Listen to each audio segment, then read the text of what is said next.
From Rixie, this is Frameform. Hello, everybody, and welcome to another Wednesday here at Frameform. Jen, Hannah, how are you both doing? Goody, good. I think Wednesdays are my favorite day. So, pretty good. Yeah, pretty good. Right on. I am psyched for today's episode, and it might seem like today's episode is a bit of a deviation from what we usually do, but as you will see, this is very much in line with what we do. Now, whenever we talk about dance film or whenever we talk about movement-based film, a lot of reference gets pointed to the silent era. Reason being that since we don't have sound to necessarily assist the story, much of the plot or much of the story is really propelled through movement. And today we are going to be looking at a classic of cinema, and really, even if you frame it really basically a classic, you could argue of dance film cinema, certainly movement-based cinema.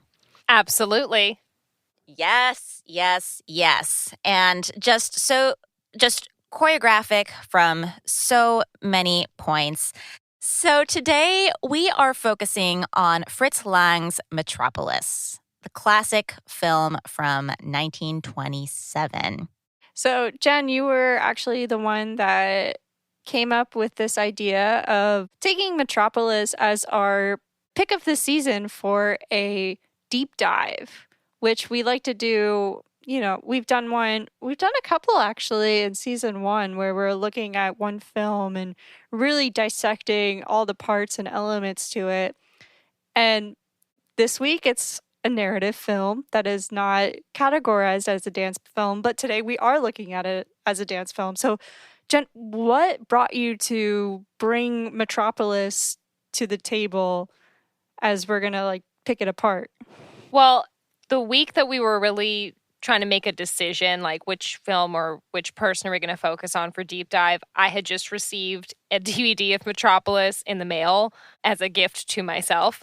And part of why I ordered this film is because I was just fascinated. I didn't already have it in my collection. I don't have a massive collection, but I like to have very key pieces in the canon. And I do consider this film as a screendance and as an early influence and a really important film that, anybody that's taken Film 101 has probably seen of or heard or attempted to watch the full length of this movie. And I think especially looking at it from the lens of seeing it as a screen dance or as a dance film or from the perspective of that intersection, I think that's a great way to look at this specific film and really unlocks part of why it is such an epic film that we're literally talking about 100 years later and it's still being referenced and is just as relevant as ever. I totally agree with that. I mean, just recently I was listening to an episode of a friend of mine doing a podcast also talking about this show. So it was definitely a great opportunity for me to just rewatch and also re-listen to that episode on Metropolis to get my gears going. Literal gears, hey! Hey! And really break down the elements. I've seen this movie long ago. I actually watched it for a VFX class because this was one of the films that showcased visual effects very early on. And I mean, I wasn't paying attention fully to the film because it is, a silent picture, and I was more interested of how they were using that element on screen. But I mean, watching it from the dance eye this round, I mean, right away, just from that opening shot of the city and then the workers, I was 100%, oh yeah, this is going to be a journey of choreography here. Totally. And, today's episode is called Deep Dive. So, of course, we are going to dive really deep into the symbolism and our fusion and our understanding of this as a screen dance. But I think in order to get to the deep end, we got to kind of wade through the more obvious and surface level things that we want to share about this film. So, you mentioned the VFX, and absolutely the visual language of this film is epic. It is part of German expressionist cinema. Part of that is inspired by dramatic stage plays. And, when we're dealing with a nonverbal medium, something that doesn't have recorded dialogue, there's the use of title cards, but also this extreme physicality and mise en scène. And, Fritz Lang was originally an architect and a trained architect, and you can really see the architecture of each shot that makes this so effective. I honestly think that if this were not a film or screen dance, the best medium for this particular story would be like a graphic novel. Absolutely, absolutely. I heard a quote recently from a friend that's cinema speaks through space. And really, the way that space is carved both geographically and two-dimensionally on the screen throughout is really striking to watch. Something else that really got into my mind, and I'm absolutely not sure if Lang derived any influence from this, but it reminded me of sort of a reinterpretation of city symphonies. Yes. So, like a dark, nightmarish version. Exactly. And in so many shots, it really is the city speaking for itself, or like the hyper choreography of the cars rolling by and just so much activity going on. And even in the buildings, like even if we see a blank building, that still implies activity happening inside.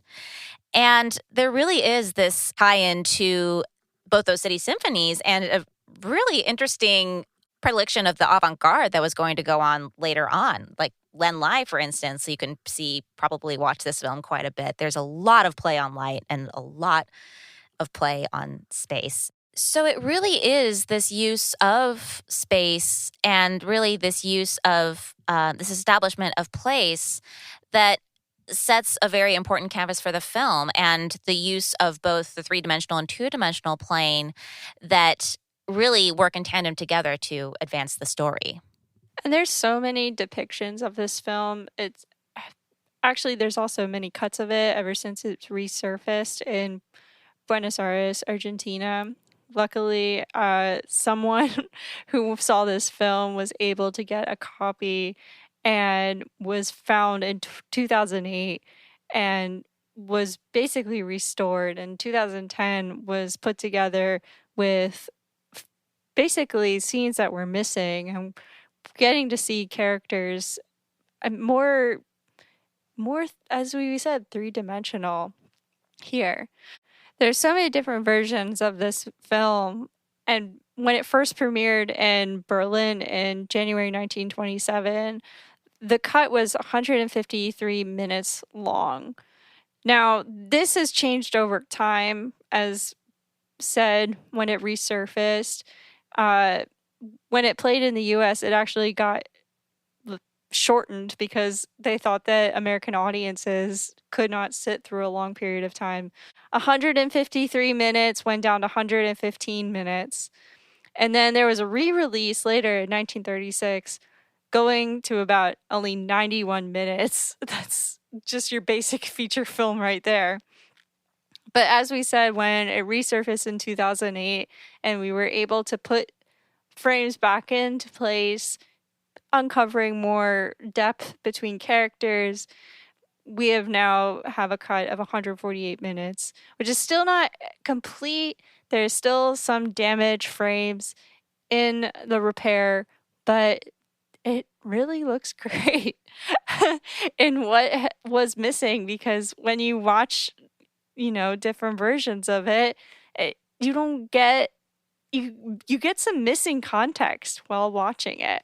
So to provide a brief summary of the plot, which again, there's a Wikipedia page in the show notes. You can go there for the more comprehensive version. But at its core, Metropolis is a film that depicts a city that is very modern, very highly built up in a, I guess, both literal and figurative Tower of Babel that is overseen by Jo Fredersen. Now, underneath the city lives the working class and lives the workers who essentially operate and essentially provide the mechanical services needed for this city to function. Throughout all of this, Fredersen's son, Freder, which for those of you who know patronymical names, that isn't exactly consistent, but shouldn't the the future. son be Freder's son? Isn't that how it works? They refer to him as that sometimes too. So it's like the mix of the two, just kind of, he's boy. Yeah, just add to the layers of confusion, why don't we? So Freder's son takes an interest in the workers and the plight of the workers, and in doing so, notices this so-called mediator, Maria, who is presented as this very angelic figure, essentially providing stories to, essentially validate the workers' pain, but also give them a sense of hope.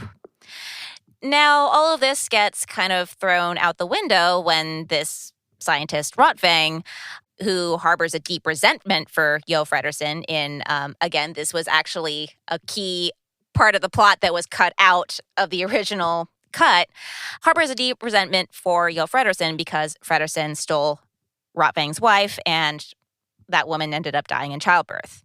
So mad scientist Rotvang wants to create, wants to get back at Jo Fredersen, but also wants to create this robot or this mechanized woman in the likeness of his, stolen and then deceased lover.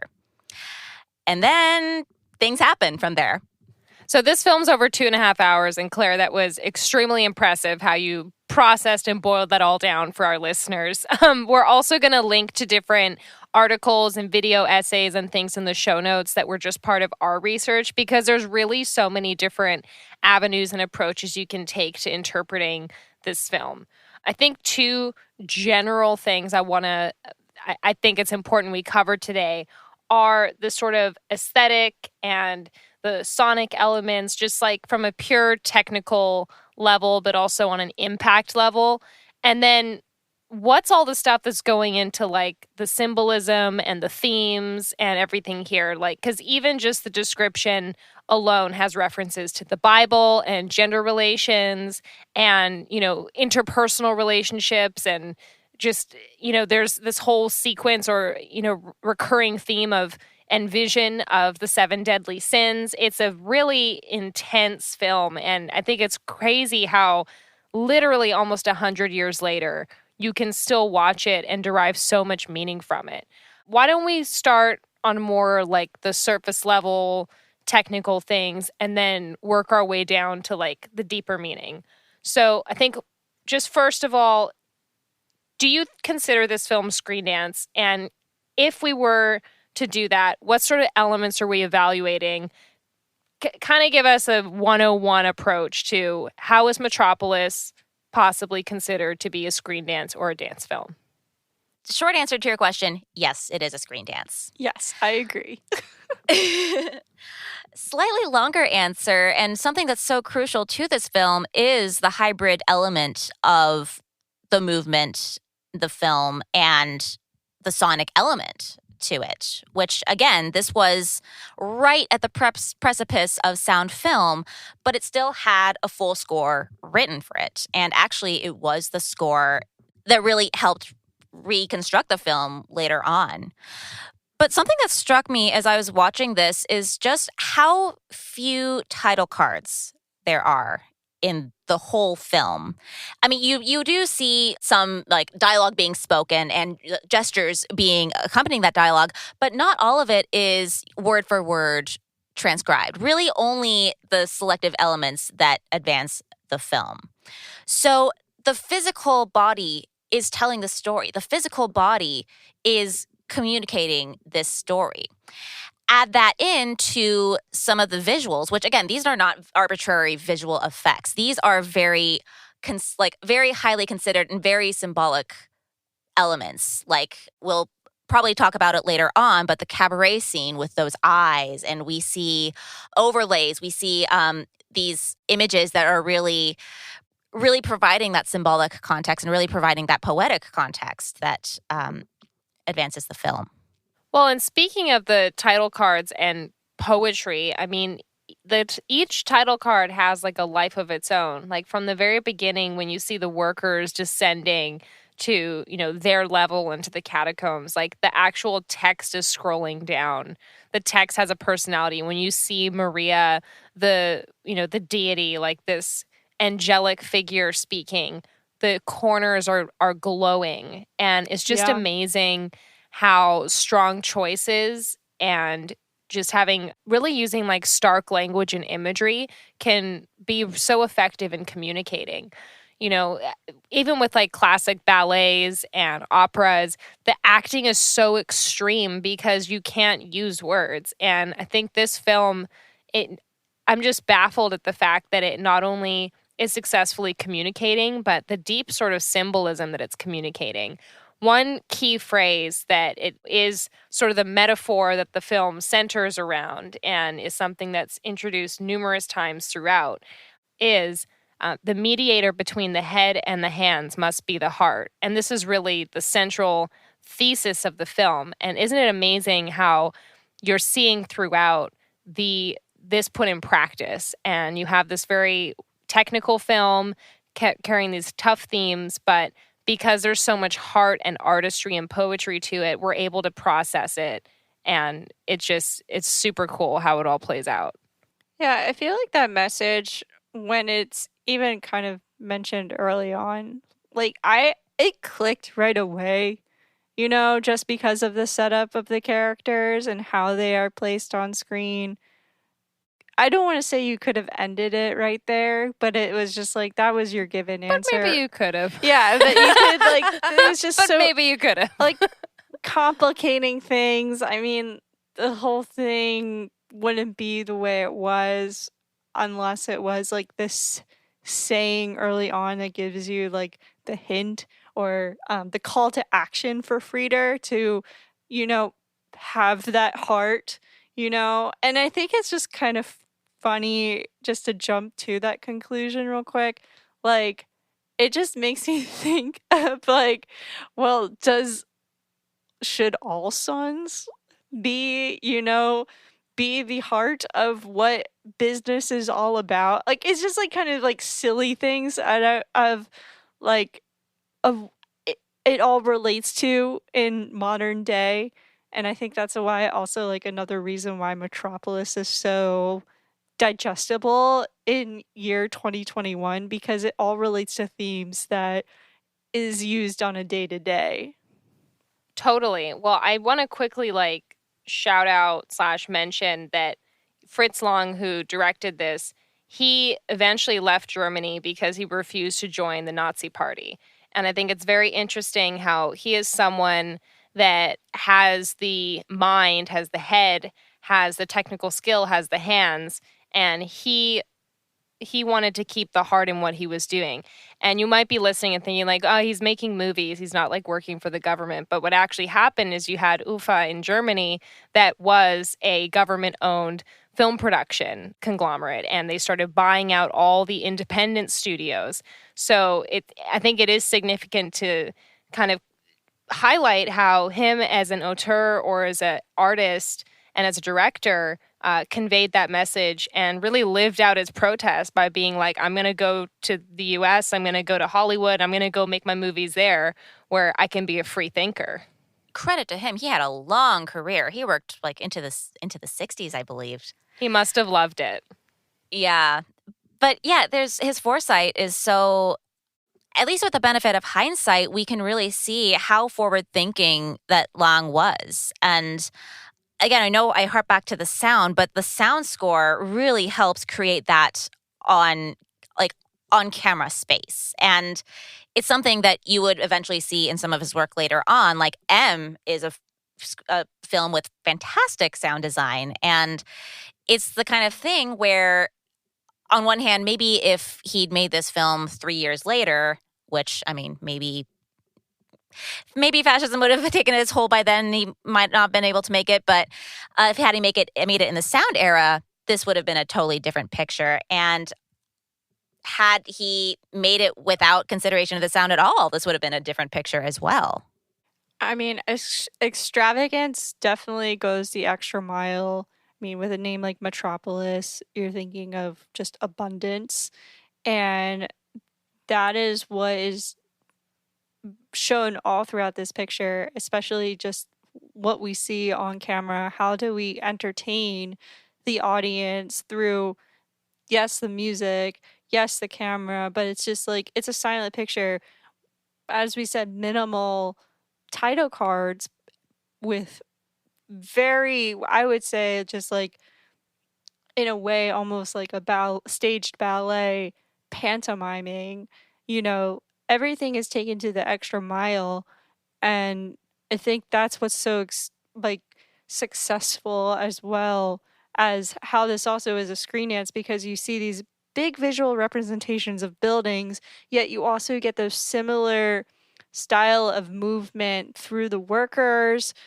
There's that one scene when they're rebelling, when the robot is leading them, and it literally looks like one of the pathways or one of the styles of the building. I mean, it's when you think of excessiveness and what that is in this picture, it's definitely super clear, and how chaos is just all at once, and that was, if I could think of like another name for this movie than Metropolis, I was just gonna say like just chaos.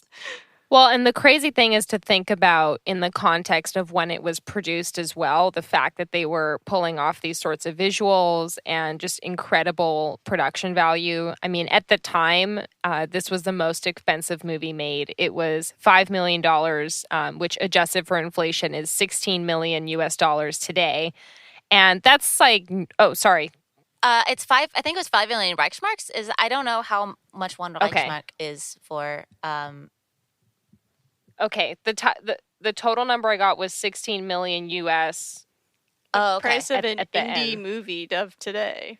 Well, and that's the thing, and like I always get nervous, like quoting any sort of like currency or things like that, because it's so true that like you have the currency exchange from a different country, and then you have like the different adjustment for inflation over time. So these numbers are always, never perfect, but even so, the thing was a big deal, and it was super expensive at the time, and it was just on such a big scale. And I think you're so right, Hannah, like the chaos just comes through the screen. Like you can feel that energy. And this was probably before a lot of, workers' rights and sort of best practices in cinema. Like, for example, in the flood scene, Fritz Lang encouraged that the water be cold for all the children. Yeah. Apparently he made sure they were well fed and everything, but it's like, yeah, let's make the water cold just to make it even more treacherous for them. There's a part where Maria is being burnt at the stake, and they use real fire, and her dress caught on fire. There's also the robot costume that she wears. Like, there's no CGI like that in this. She's wearing this extremely uncomfortable plastic costume that was like cutting and bruising her, and she could barely breathe, and she fainted at least once in it. So pretty crazy sacrifices made to bring this thing to life. And it's pretty incredible how to this day we still see references to this film and across the decades as well. I just want to touch on the movement of the film, and specifically the frame rate, which actually was not a creative decision, but actually I think that this helps emphasize the hyper chaos of the on-screen world. So the film was shot in 16 frames per second, but at almost every screening, I think even at the premiere, it's been shown at 24 frames. So the movement that was captured initially is sped up 150%, which does add to that really hyper expressionistic physicality, and again, really emphasizes the physical performances of each character. And I actually want to touch on Bridget Helm's performance, which I think is spectacular in this, just both as sort of this pious, like Virgin Mary type Maria, as well as the very robotic, very staccato, almost, possessed, machine men. And again, like she suffered the brunt of a lot of the physical tasks, like the scene where she is on that rope. She is on that rope, like 25 feet above a floor. And if she lets go of that rope, she's crushing her legs. And that difference in characterization and really using movement to differentiate characterizations really serves the film as a whole, but really comes to a fore in the dance scene. Absolutely. That dance scene is so ahead of its time, like much of this film, but just I'm in awe how with manual editing technology, they were able to get such smooth overlays and such a beautiful hypnotic feel to everything and just the physical performance. I feel like this scene, it is factually this scene where it's situated in the film is kind of, you almost have like these parallel plots like moving towards each other the whole time and like colliding occasionally to emphasize the symbolism. And she is literally positioned as, worse than all the seven sins. She is the woman of Babylon. She's this evil figure, this demon, and it's her position and everything and how she's raised up is paralleled with like this book of doom that they're sharing. And it's positioned as the climax of the film, really. And this was not the only film that included cabaret or jazz scene or movement. And as a really quick aside that I think connects to this scene, but also connects to just the general symbolism of women, a lot of these films in the 20s that had these flapper characters and these liberated women that like wore makeup and partied and danced and like had free physicality, they usually were this conflict, this tension, this problem was usually resolved by either them like literally dying in some tragic way or being, tamed and getting married and having children. And I'm not saying like that's my characterization of being tamed, but that is how these movies were really set up. And this is one great example that if you take that nugget and then you connect it with the Machine Man and the Madonna horror complex I see present in this film, you really get a rich reading of some gender conflicts. It's really insane how rich this all comes together in this film. That the scene is also a bit of social commentary as well, especially given that this was created right from the Weimar, the hive of the Weimar Republic, which was that very tumultuous but artistically rich time between wars in Germany. Cabarets were popping up and really at that time seen as escapism. And at the time, the cabaret dancing and sort of like the frenetic nature of the cabaret dancing was mimicking the frenetic nature of the really hyper-industrialized, hyper-modernized life. So essentially, people were escaping their lives through a method that also was causing this sense of hyperstimulation and oversaturation, which things maybe we don't have cabarets, but we have these little screens in front of us all the time, and it's a similar thing today. That's people are escaping this hyper-saturated, hyper-mechanized life and escaping by means of oversaturated, hyper-mechanized little screen. Those scenes where the workers are first established and they're like moving down the hallways with their heads down, I honestly pictured them having smartphones in their hands. Like it would be so easy to edit to show that because the posture is the same. And I really feel like this film, you could do a modern day remake or reading of it where social media or this fusion of your real self and your digital self becomes this enemy. Like, and to take the whole like interpersonal relationship thread out of this, like you have different female characters all played by Bridget Helm. You have like your Maria, your immaculate, heavenly, like crosses behind her, title cards glow when she speaks, like angelic figure. Then you have the robot woman who is a revived version of someone who died in labor. So there's an example of again, the woman dying in a life transition because like society can't deal with it. Not, I mean, that's not why she died in labor, but it's like symbolically that's what it is. And then you have like this dark, evil cyborg version. And this evil cyborg that dances in the jazz scene is this liberated, dark, sexual person. And the male reactions, because this is like a male gaze sort of film and scene in particular, like this exaggerated like panting and like bug eyes and everything, like very cartoony reactions, like, oh, I'm sweating, like let me loosen up my necktie, like yeah, exactly, the guy looking like he has a huge headache.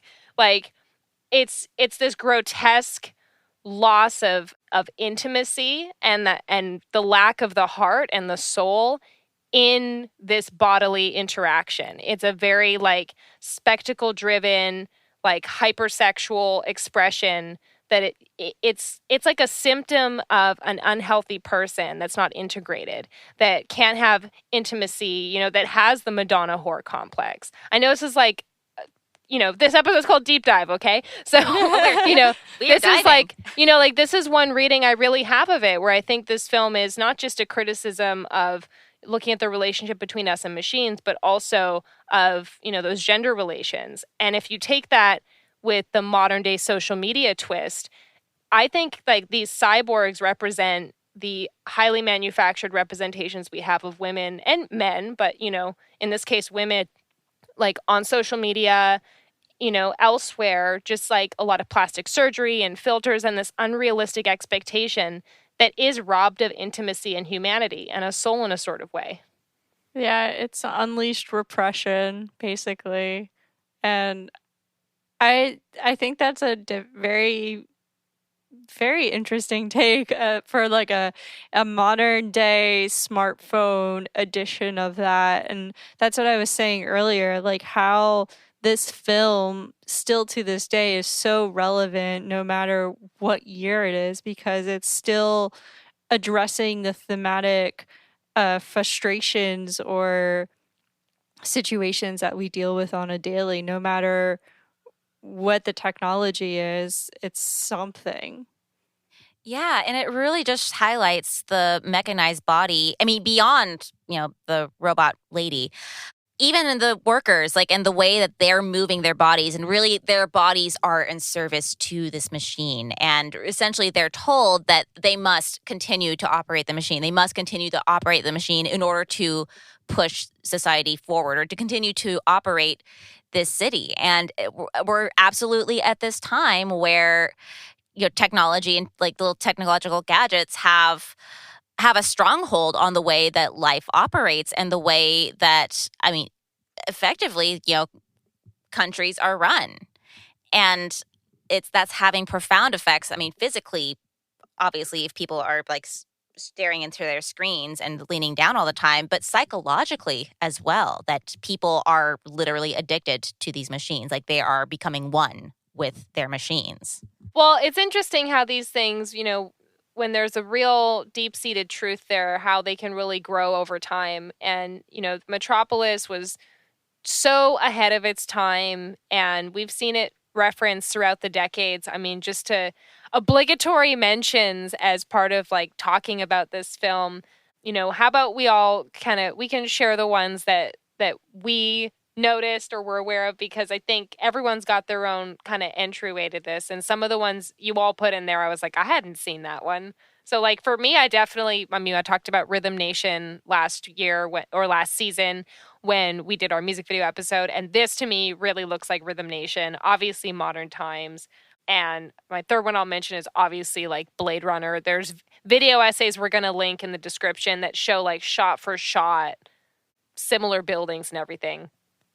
Well, some scenes, or some buildings, I should say, in Blade Runner are actually modeled right after Metropolis. So I too, right away, saw the connection between these two films. I've read some articles talking briefly about Terminator and the cyborg.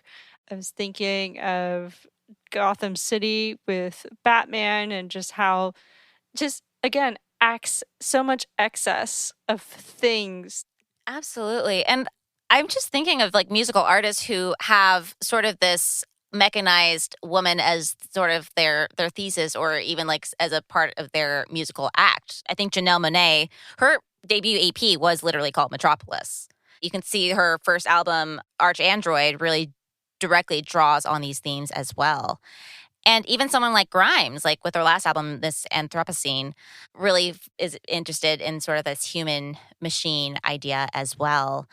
And I think that's something that's resonated from this film. And I mean, it's hard to really say it directly tied back to it, especially considering most references to the resurrection of a woman were eliminated from the first screening of the films. But really, this idea that you can revive something gone through technology or through science. I'm just thinking, I watched Solaris recently. That's another one that deals with the ethics of that. And some episodes of Black Mirror deal with that as well. But it really does bring up this ethical concern of, well, not only cloning, but also continuing to hold on to a memory using technology, and just realizing that it's not the same as it was. Well, I think we have a moral obligation to keep Metropolis alive. I mean, we've made it 100 years, and I think that there's so many different lessons we can take away from this film. And I'm sure that no matter how much more complex technology and human relations become, and our further enmeshed reality with our symbiosis with technology, even as it all advances, I think that we'll still have some core lessons to take away from a film that has so much wisdom, such as this one. I think that we've definitely made a good case today that it's understood this film's part of the cinema canon, but it should absolutely be part of the screen dance or dance film canon as well. 100%. 100% as well. So, as our deep dive wrap up comes to an end, we have to say this because we also want to hear from you, and we want you to message us and let us know what you think we should watch as our next deep dive. You know, is there another film out there that we may not know is considered also a dance film? Or do you have a dance film that we should take a deep dive on? Let us know by sending us an email at frameformpodcast@gmail.com.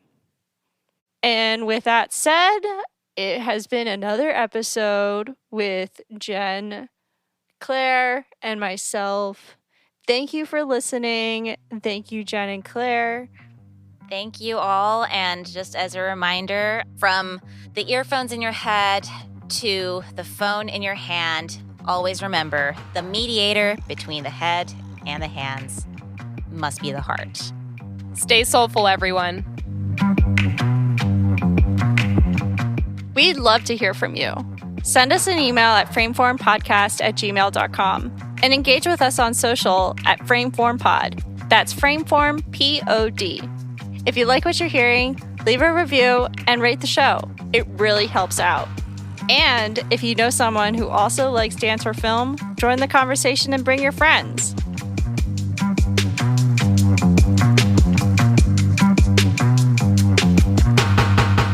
Frameform is a production of Rixie, hosted by Hannah Weber, Jen Ray, and Claire Schweitzer.